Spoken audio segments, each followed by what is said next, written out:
Oh my God, besties. Okay, just saw Hadestown. Life-changing. Like, life-changing. So Sin and I just finished. She is now home. And I was like, I gotta stop. Like, I am literally sitting in a parking lot right now at Target. Because I had to stop and talk to you guys about this. And I'm like, once I go home, I'm just gonna possibly curl up and go to sleep. So I wanted to talk about this with you guys because something else is on my mind about it. So this show was life-changing, and I'll tell you why it was life-changing. Now, I have seen several Broadway shows. I saw Phantom of the Opera when I was 12 years old on Broadway at the Majestic Theater.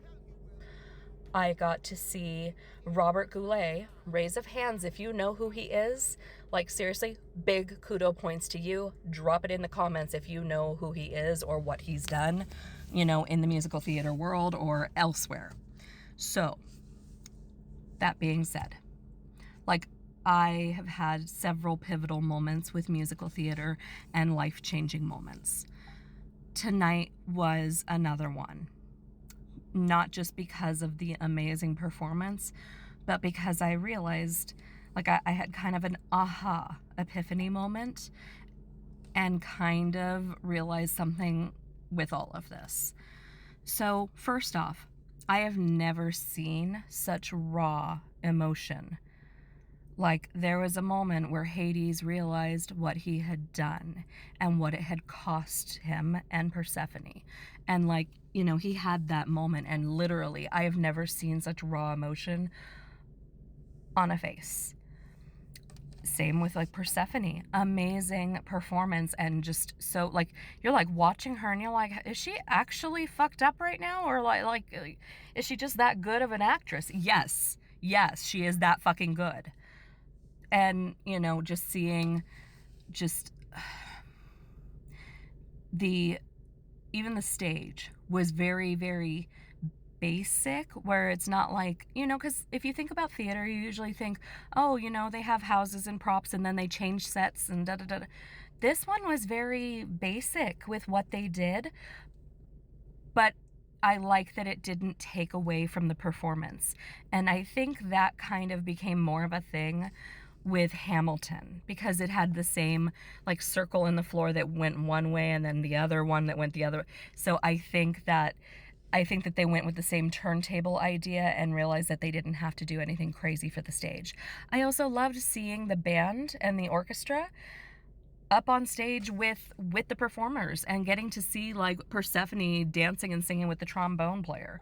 Like, you know, the choreography was so good, and the moral of the story was amazing. It was basically, you know, hey, guess what? Even though we may fail, and we know we may fail, we still try.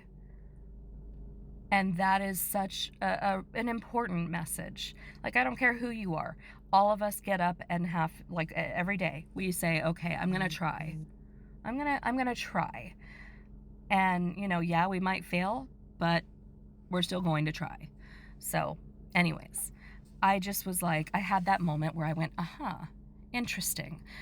You know, like, why don't we have more of this?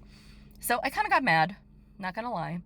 I had we could totally, okay, hear me out.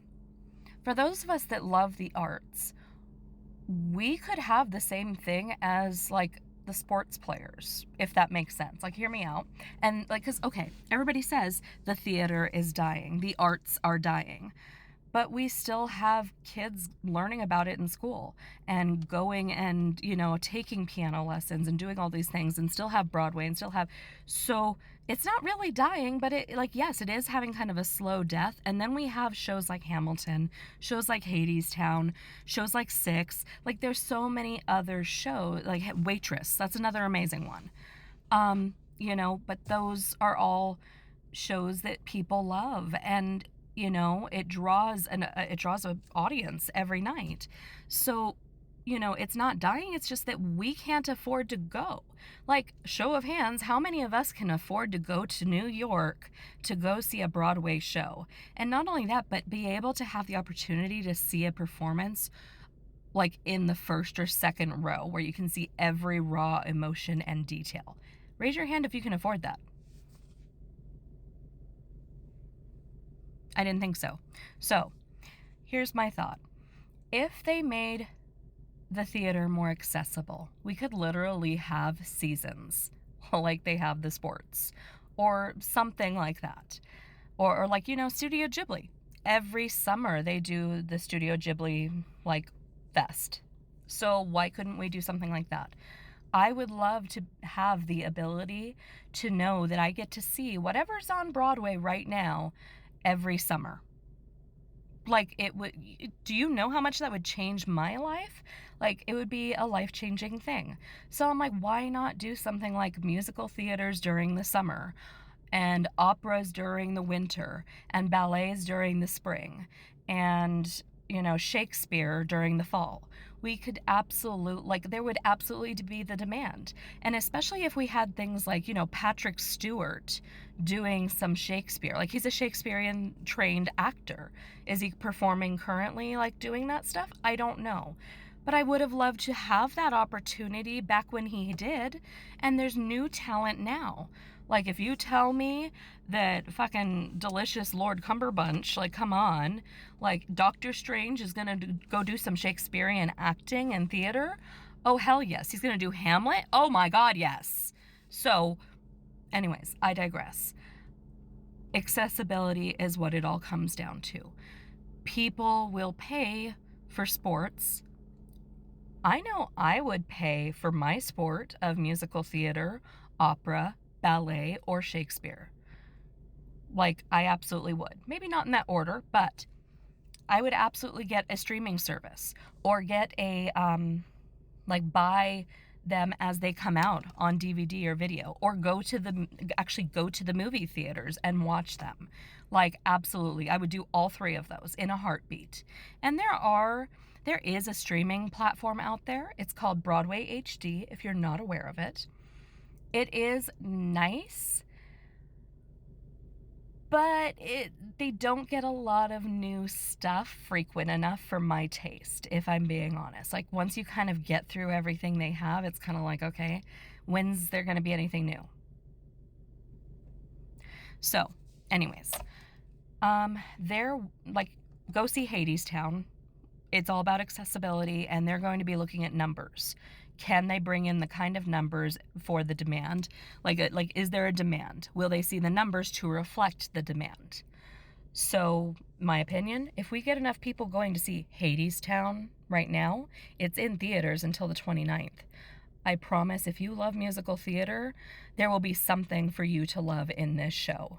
Whether it's the music, the acting, the dancing, the choreo, just mind-blowing. There was something for everybody to love in that show.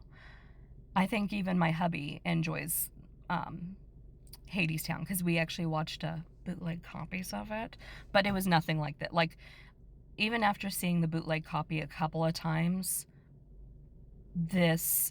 seeing the emotion and seeing even more detail, and I was sobbing, even though I knew every note, every word, everything.